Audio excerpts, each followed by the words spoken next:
If you are enjoying this story, please remember to like and subscribe for more content just like this. Sheikh Khalid Al-Fahim commanded a world of silent, brutal efficiency. From the 49th floor of his eponymous tower, he managed a global logistics empire with the same detached precision he applied to every other aspect of his life. His penthouse, a cavern of glass and steel overlooking the city, was as sterile and quiet as a mausoleum. In a way, it was.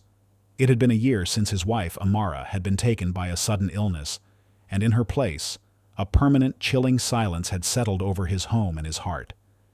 He was a billionaire, a titan of industry, but he was emotionally bankrupt, isolated by a grief so profound it had frozen him solid. The only other occupant of his life was his 8-year-old daughter, Layla. She was a ghost in their pristine home, a beautiful, fragile doll with her mother's eyes. Layla was deaf. Since Amara's passing, she had retreated into a world of total silence, not just of sound, but of spirit. Khalid, lost in his own sorrow, saw her condition as another tragedy to be managed, not a child to be reached. He provided her with the best tutors, the finest things, but he never learned her language. He never truly saw her. The staff followed his lead. They moved around Layla with cautious reverence, ensuring her path was clear, her clothes were perfect, and her meals were served, but they never engaged her. They spoke about her in hushed tones, never to her. Into this cold, quiet world stepped Imani Williams. She was part of the night shift cleaning crew, a contractor hired by the building's management. She was invisible to the elite residents, just another uniform pushing a cart through the hushed corridors after dark. But Imani saw things others missed. She was exceptionally competent, her work meticulous, but her true gift was her perception. She saw the deep, lonely sadness in the little girl's eyes. She saw the way Layla would trace patterns on the glass, her small face yearning for something beyond the sterile perfection of her gilded cage. And Imani saw Delilah Vance. Delilah was Khalid's fiancée, a society heiress with a smile as sharp and brilliant as a diamond. To Khalid, she was a step toward normalcy, a beautiful distraction from his grief. But when Khalid wasn't looking, Delilah's polished veneer cracked. She saw Layla not as a grieving child, but as an inconvenient, imperfect accessory. Her disdain was a toxic perfume that lingered in every room Layla had just left. They all thought Imani was just a janitor, a faceless part of the background. They were about to learn she was the key to everything, and that the quietest people often have the most important things to say. One evening, the fragile piece of the penthouse was shattered by a sharp, brittle sound. Delilah stood over a low marble table, her hand still raised. Layla's worn leather sketchbook lay splayed on the floor, its pages bent. "I have told you 1,000 times, Layla." Delilah's voice was a low hiss, dripping with irritation. "Do not leave your things on the furniture. This is an original piece by a famed designer, not a coaster for your scribbles." Layla flinched, her small body curling in on itself. Her eyes, wide with fear, were fixed on the fallen book. She didn't make a sound, but a silent scream seemed to radiate from her. Imani was polishing the base of a floor lamp in the far corner of the grand living room, her presence entirely forgotten by Delilah. She froze, her hand tightening on her cloth. She saw the naked cruelty in Delilah's face and the crushing despair on Layla's. Delilah nudged the book with the pointed toe of her expensive shoe. "Pick it up, and don't let me see it out again." With a final, contemptuous glance, she swept from the room, her silk robe whispering behind her. Layla remained motionless for a long moment before scrambling to retrieve her book, clutching it to her chest like a shield. She fled, her small bare feet making no sound on the polished floors. Later that night, long after the penthouse had fallen into its usual deep quiet, Imani was finishing her rounds. She passed the entrance to the vast 2-story library, a room Khalid hadn't entered in a year. A sliver of light from a small reading lamp cut through the darkness. Peeking inside, she saw Layla curled up in a large leather armchair, her small frame dwarfed by the furniture. Her shoulders were shaking with silent sobs. Imani's heart ached. She knew what it was to feel invisible. She hesitated, knowing the strict rules about interacting with residents. But the image of the little girl crying alone was too much to bear. She entered the library quietly, her soft-soled shoes making no noise. She didn't want to startle the child. She stopped a few feet from the chair.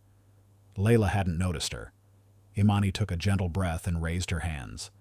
Slowly, deliberately, she formed a question in the air. Her fingers danced in the dim light, shaping the words. "Are you okay?" Layla's head snapped up, her tear-filled eyes widening in disbelief. She stared at Imani's hands, then at her face. For a moment, she was utterly still. Then, with a hesitation that spoke of long-held solitude, she lifted her own small hands. Her signing was shaky, out of practice. "You see me?" Imani's warm, kind smile was her only answer before she signed back, "Yes, I see you." Unbeknownst to them, Khalid, unable to sleep, was wandering the cold halls of his home. Drawn by the uncharacteristic light in the library, he stood in the shadows of the doorway, watching. He saw the janitor's hands move with a grace and fluency that was mesmerizing. And then he saw his daughter, his silent, unreachable daughter, respond. A crack appeared in the ice around his heart, a flicker of warmth in a place he thought had frozen over forever. The next morning, Khalid felt a strange and unfamiliar pull. The image of Imani and Layla, their hands moving in a secret, silent conversation, had replayed in his mind all night. It was the first time he'd seen any light in his daughter since Amara's death. He summoned Mr. Hassan, his long-serving and discreet head of household. "The new night shift janitorial staff," Khalid began, his voice flat as he tried to mask his interest. "Tell me about the woman." Mr. Hassan, a man who prided himself on knowing everything, blinked once. "Ms. Williams, sir? She is from the agency, Starlight Cleaners. Her work is exemplary, punctual, thorough, and entirely professional. There have been no complaints." "That's all?" Khalid pressed. "She is quiet, keeps to herself. According to her file, she is putting herself through night school. A very diligent individual." Khalid dismissed him with a nod, but his mind was racing. Diligent, quiet, and she spoke his daughter's language. He went to his security office, a room he usually used only to monitor the global markets. He pulled up the archived footage from the library. He watched the interaction again, zooming in on Layla's face. He saw the shock, the disbelief, and then a fragile, budding hope. He scrolled through other nights. He found footage of Imani leaving a small, perfectly folded origami bird on a table she knew Layla would pass. He saw Layla discover it, a tiny, secret smile gracing her lips. He then forwarded to footage from the previous week. He saw Delilah walking through the room where Layla was drawing. He watched as Delilah, feigning a clumsy misstep, knocked a glass of water directly onto Layla's latest picture. The footage was clear. It was no accident. He saw Delilah's faint, cruel smirk as she offered a disingenuous apology while Layla stared at the ruined drawing, her face a mask of grief. Later that day, Delilah found him staring out his office window. "Darling, I'm worried about Layla," she said, her voice dripping with faux concern. "She seems to be retreating even more. She barely looks at me. I've been researching some wonderful schools in Europe, specialized places. Perhaps some time abroad with professionals is what she needs to adjust." The word abroad hung in the air, cold and distant. Khalid looked from the city below to Delilah's perfectly made-up face. He saw the lie in her eyes, the casual cruelty he had been blind to. For the first time, a surge of raw, protective instinct for his daughter cut through the fog of his grief. He saw the stark, undeniable contrast, the cold calculation of the woman he was set to marry, and the simple, profound kindness of a janitor he had never even met. Khalid made a decision. He needed to see it for himself, unfiltered by security cameras or staff reports. That evening, he did something he hadn't done in years. He sent his personal staff home early. He told Delilah he had a late-night international call and wanted the penthouse to be quiet. He wanted the stage to be set, naturally. He wandered his own home like a stranger, the silence feeling different now, charged with anticipation. He found them in the glass conservatory, a lush green space that had been his wife's favorite room. Under the soft glow of the ambient lights, Imani was showing Layla how to sign the names of different plants. Orchid, fern, palm. Layla was captivated, her face animated in a way Khalid hadn't seen since before the world went quiet. Her sketchbook was open on her lap, but for once she wasn't hiding in it. She was participating in the world. He stepped out from behind a large ficus tree. "Good evening." Imani stood instantly, her posture becoming formal and guarded. She placed herself slightly in front of Layla, a subtle, protective gesture that did not go unnoticed by Khalid. Layla peeked out from behind her, her brief moment of joy extinguished by her father's sudden appearance. "Sir, I was just finishing up." "I can see that," Khalid said, his voice softer than he intended. He looked at Imani, truly seeing her for the first time as a person, and not just a uniform. He saw the intelligence in her eyes, the quiet strength in her stance. "Mr. Hassan tells me you are a diligent worker. He failed to mention your other talents." Imani's expression remained neutral. "I don't consider it a talent, sir. It's just a language." "Where did you learn?" he asked, taking a step closer. Imani hesitated, then decided the truth was the simplest path. "My younger brother was deaf," she said, her voice losing its professional edge and taking on a note of warmth. "It was our language, his and mine. It's how we shared everything. When you can't hear the world, you have to find other ways to be heard." Her words struck Khalid like a physical blow. Find other ways to be heard. He had never tried to find a way to hear his own daughter. He looked at Layla, hiding behind a near stranger, and a wave of shame washed over him. He had given her everything except the one thing she needed, a connection.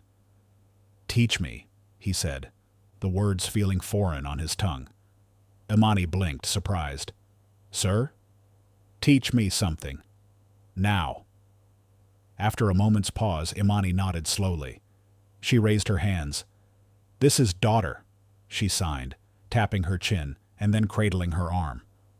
Khalid mirrored the motion, clumsy and uncertain. Then she showed him love, crossing her arms over her chest. Finally, she demonstrated the sign for sorry, a closed fist circling over the heart. He held her gaze for a beat, then turned to his daughter, who was watching him with wide, uncertain eyes. He took a deep breath and slowly, deliberately, circled his fist over his own heart. "I'm sorry." Layla stared at his hand, then at his face. Her lower lip trembled. A single perfect tear escaped and traced a path down her cheek. It wasn't a tear of sadness, but of release. It was a dam breaking. And in that moment, Khalid knew nothing would ever be the same. Delilah felt the shift immediately. It was subtle, a change in the atmosphere of the penthouse, a change in Khalid. He was more present, his eyes less vacant, and he was watching her. She saw him one afternoon attempting to sign "Good morning" to Layla, his movements clumsy but his intention clear. The sight filled her with a cold, venomous rage. This was not part of the plan. The girl was supposed to remain a silent, tragic figure, a problem he would eventually be grateful to have solved by a capable, decisive wife. She found Imani later that evening, restocking supplies in a linen closet. Delilah closed the door behind her, plunging the small space into dim light. "I don't know what game you think you're playing," Delilah began, her voice low and dangerous. "But it ends now." Imani turned, her face calm. "I'm just doing my job, Ms. Vance." "Your job is to clean floors, not to meddle in the affairs of this family," Delilah sneered, stepping closer until she was invading Imani's personal space. "You are a cleaner, a nobody. You will stop interacting with the girl, you will stop filling her head with nonsense, and you will stay away from the sheikh. Know your place before I have you thrown out of it." Imani met her gaze without flinching. "Layla is a child who needs someone to talk to. I'm not doing anything wrong." "You are doing everything wrong," Delilah hissed. Consider this your only warning." She turned and left, slamming the door. Shaken but resolute, Imani finished her work. An hour later, as she passed Khalid's main study, she heard Delilah's voice from within. The door was slightly ajar. Believing Khalid was inside, Delilah spoke freely into her phone, her voice triumphant. "The booking is confirmed." The director of the Montclair Academy was very understanding. Imani froze. She recognized the name. It was a notoriously harsh boarding school in the Swiss Alps, known less for its academics and more for its rigid, almost military-style discipline for difficult children. "He's almost convinced she needs professional help," Delilah continued, a cruel smile in her voice. "He's distracted right now, trying to play daddy. It's pathetic. But it doesn't matter. Once the ring is on my finger and the papers are signed, the girl will be on a plane. She will be out of our lives for good, and he'll be grateful for it." The cold, calculated nature of the words stole Imani's breath. This wasn't just a casual dislike. It was a premeditated plot to dispose of a child. She backed away from the door, her heart hammering against her ribs. She had to tell Khalid, but the chilling reality of her situation settled in. She was a janitor. Delilah was his fiancée. Who would he possibly believe? Imani spent a sleepless day wrestling with her conscience. Every instinct screamed at her to protect Layla, but fear was a cold knot in her stomach. Losing this job meant losing everything: her apartment, her night classes, the fragile stability she had fought so hard to build. Delilah's threat, "Know your place," echoed in her mind. But then she pictured Layla's small face, the brief, beautiful light in her eyes when they signed together, and she knew her place was on the side of that little girl, no matter the cost. She couldn't live with herself if she stayed silent. That evening, she took a piece of plain, crisp paper from the supply room. Using her most formal handwriting, she wrote a simple, direct message. "Mr. Al-Fahim, I request the honor of a brief, private meeting with you at your earliest convenience. It is a matter of utmost importance regarding your daughter, Layla. Sincerely, Imani Williams." She folded it neatly and gave it to Mr. Hassan, asking him to deliver it to the Sheikh personally. Mr. Hassan raised a skeptical eyebrow, but saw the gravity in her eyes and nodded. Khalid received the note in his study. In his world, information came through layers of assistants and reports. A handwritten note from a janitor was an anomaly. His years of corporate life had taught him to be suspicious of everyone's motives, but the memory of Imani's gentle hands teaching him to sign, the tear on his daughter's face, overrode his cynicism. His gut, an instinct he hadn't trusted in years, told him this was important. He sent word back via Mr. Hassan. She was to meet him in his private study in 1 hour. Standing before his immense mahogany desk, Imani felt small and out of place, but she held her ground. Her heart pounded, but her voice was steady as he bade her enter. "You said this was about my daughter," Khalid said, his expression unreadable. He gestured for her to speak. Taking a deep breath, Imani recounted exactly what she had overheard, her words clear and unembellished. She reported Delilah's conversation, the name of the school, the chilling phrase, "out of our lives for good." She didn't add accusations or opinions. She just delivered the facts, like a sworn testimony. When she finished, a heavy silence filled the room. Khalid's face had become a mask of granite, his dark eyes like chips of obsidian. The air grew cold. He could erupt. He could fire Delilah on the spot. But as he looked at Imani's earnest, worried face, he realized the problem wasn't just Delilah. It was the culture of deference and prejudice that he himself had allowed to fester in his own home. He needed to see how deep the rot went. He rose from his desk and walked to the window, looking down at the city lights. "Thank you, Ms. Williams," he said, his back still to her. "Your courage is noted. I ask you now for one more thing. Continue to act as you always have. Do not let anyone know you have spoken to me. I will handle this." Imani nodded, a wave of relief washing over her. "Yes, sir." As she left the study, she didn't know that Khalid had just made the most important decision of his life. He was no longer a passive observer. He was now an active participant. and he would use the full weight of his power to protect his daughter and the woman who had shown him how. Delilah felt Khalid's emotional distance growing, and it made her nervous. Her wedding was weeks away, and her plan to dispatch Layla needed to be foolproof. She decided she had to remove the one person who seemed to be an obstacle, the one person who saw Layla as a human being, the janitor. She needed to discredit Imani utterly and permanently. Her plan was as cruel as it was simple. The following evening, while Khalid was supposedly tied up in a video conference, Delilah made her move.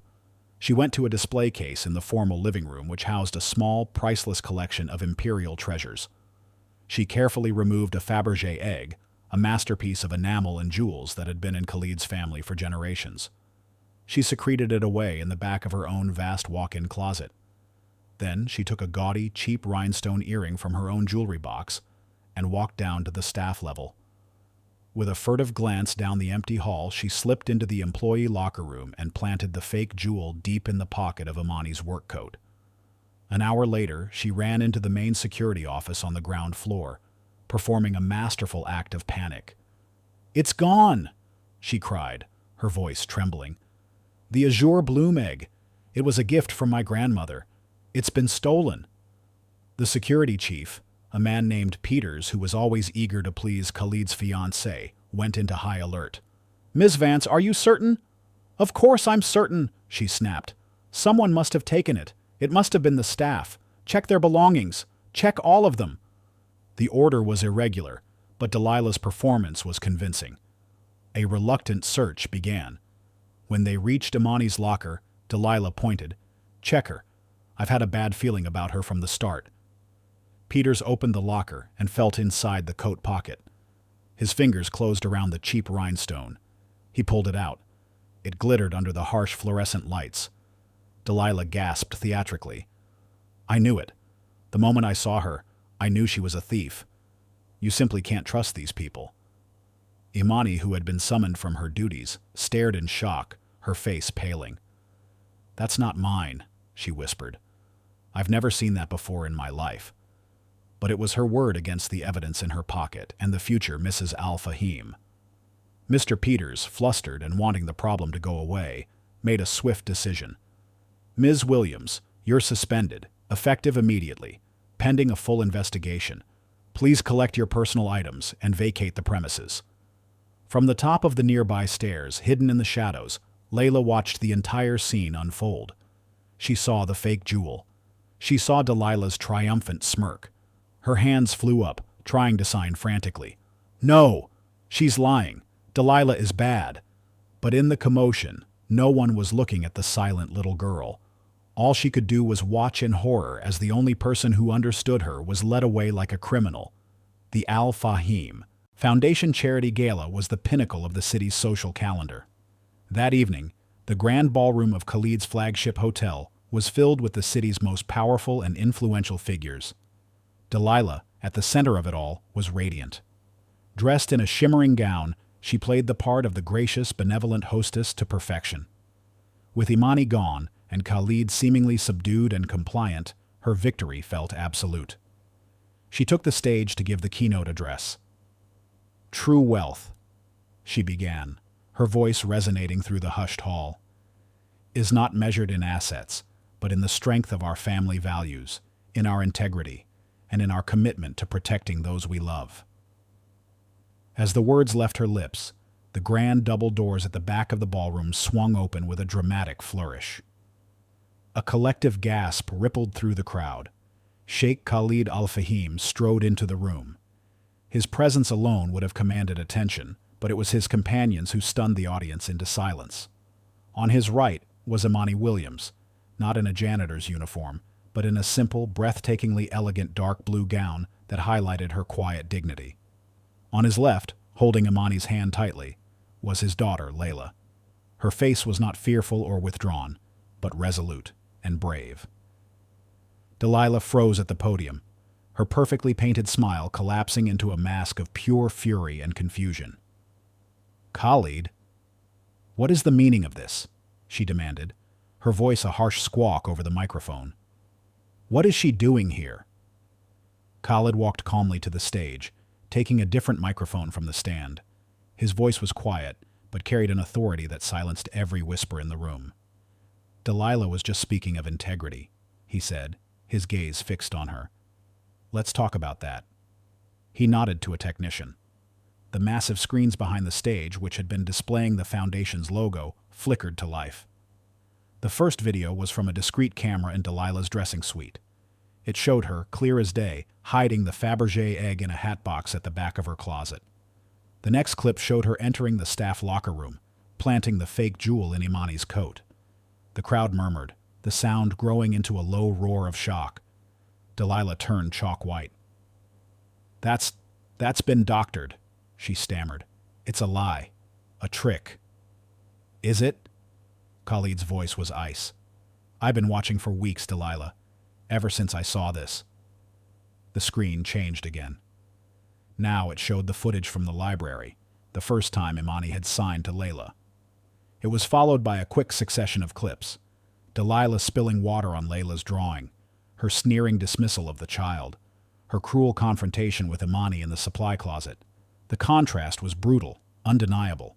The entire room was witnessing her true character. You saw my daughter not as a person, but as an inconvenient object to be discarded. Khalid's voice boomed, filled with a cold rage that made the air crackle. And you saw this woman, Imani Williams, a person with more integrity, compassion, and courage in her little finger than you have in your entire being, as nothing more than a stereotype to be framed and dismissed. He looked out at the stunned faces of his board members, his business partners, his so-called friends. You saw her as the help, someone invisible, someone who didn't matter. Delilah opened her mouth to speak, but no words came out. Her entire world was collapsing in a public spectacle of her own making. But your deceptions run deeper than just cruelty and theft, Khalid continued, his voice dropping. He gestured to the side of the stage. His CFO and the head of corporate security, Mr. Peters, stepped forward, holding a thick file. A preliminary audit of the Foundation's accounts was launched this afternoon, Delilah. It seems you saw our charitable funds for underprivileged children as your personal slush fund. We've uncovered significant discrepancies, the CFO announced gravely. Clear evidence of embezzlement, wires to offshore accounts, all of them traced directly back to you. That was the final blow. Delilah let out a strangled cry and physically sagged, her facade of defiance crumbling into dust.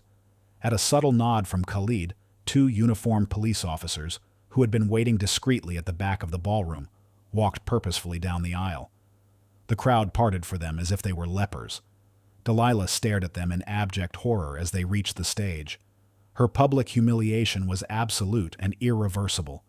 As she was quietly read her rights and escorted away, a disgraced pariah, Khalid turned back to the microphone. This rot of prejudice, this culture of looking down on others, it started at the top. It started with me. My neglect, my blindness, allowed this poison to spread. That ends tonight. He announced a complete overhaul of his company's hiring and management practices and the establishment of a new multi-million-dollar fund dedicated to disability advocacy, education, and accessibility. This new initiative requires a director with unimpeachable moral character and a true understanding of what it means to connect with people. Therefore, I am proud to announce that the first executive director of the Al Fahim Foundation for Inclusivity will be Ms. Imani Williams. Imani, standing beside him, looked utterly shocked. She looked at Khalid, who gave her a small, encouraging nod. She stepped forward, her quiet dignity silencing the murmuring crowd. I accept, she said simply. The ballroom erupted in thunderous applause. Khalid turned to Imani, and for the first time in over a year, a genuine smile reached his eyes, crinkling the corners. He reached out and gently took her hand. On the other side of him, Layla squeezed Imani's other hand and beamed, her world finally, wonderfully, bright. 1 year later, the penthouse was unrecognizable. The cold, sterile cavern of glass and steel had been transformed into a home. Sunlight streamed through the clean windows, illuminating rooms filled with vibrant green plants, colorful artwork, much of it Layla's, and the comfortable lived-in clutter of a happy family. The silence was no longer heavy and oppressive. It was peaceful, punctuated by the soft rustle of movement and the silent laughter of people who understood one another without a single word. Khalid and Imani were married. The quiet, dignified janitor was now a respected philanthropist, and the cold, detached billionaire had become a warm, engaged husband and father. He was now fluent in sign language, his hands moving with a confidence and love that spoke volumes more than his voice ever could. Layla was a different child. She was thriving, attending a top mainstream school with a dedicated sign language interpreter by her side. She was at the head of her art class, her talent blossoming. Her old, worn sketchbook, once a symbol of her isolation, was now one of many, filled not with sorrowful gray figures, but with brilliant, colorful drawings of her family. Khalid, Imani, and herself, always holding hands under a brightly smiling sun. Imani, as director of the foundation, had done more than just manage a fund. She had created real, tangible change, building community centers, funding scholarships, and championing legislation that gave a voice to the voiceless. Khalid, inspired by her, had revolutionized his own company, making it a global model for ethical employment and corporate responsibility. He found that investing in people was infinitely more profitable than he had ever imagined. One perfect afternoon, the three of them were in the conservatory, the place where Khalid's transformation had truly begun.